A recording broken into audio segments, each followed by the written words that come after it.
السلام علیکم ورحمۃ اللہ وبرکاتہ۔ ایک لطیفہ سماعت فرمائیں جس کا عنوان ہے بھینس کو ملنے دیں پھر انگوٹھا دکھاؤں گا۔ ایک آدمی کی بھینس گم ہو گئی تو اس نے منتیں ماننا شروع کر دی کہ اے جلال شاہ بابا، میری بھینس مجھ کو مل جائے تو میں تیرے نام سے 1000 روپیہ کا نیاز کروں گا، اور اے کمال شاہ بابا، اگر میری بھینس مجھ کو مل جائے تو میں آپ کے نام سے 2000 روپیہ کا نیاز کروں گا، اور اے ظاہر شاہ بابا، اگر میری بھینس مجھ کو مل جائے تو میں تیرے نام سے 3000 روپیہ کا نیاز کروں گا۔ تو اس کی بیوی یہ باتیں سن رہی تھی۔ اس نے کہا، میاں بس بھی کرو، کتنی منتیں مانو گے؟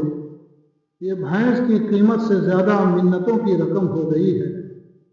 تو میاں نے اپنی بیوی سے کہا کہ تو چپ چاپ خاموشی کے ساتھ سنتی رہے، بس بھینس کو ملنے دے پھر انگوٹھا دکھاؤں گا، یعنی کسی کو کچھ نہیں دوں گا۔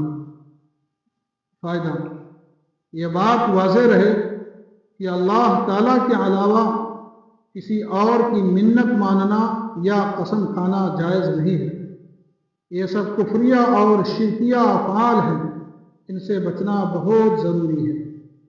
ناس ہو بریلوی طبقہ کے لوگوں کا، جب سے ان لوگوں نے مزاروں پر میلہ اور عرس لگانا شروع کیا ہے، اس وقت سے یہ جاہل عوام صاحب مزار سے اپنی مرادیں مانگنے لگی اور ان کے نام کی منتیں بھی ماننے لگی۔ اللہ تعالیٰ بچائے ہمیں اس گمراہی سے، آمین۔ وما علینا الا البلاغ۔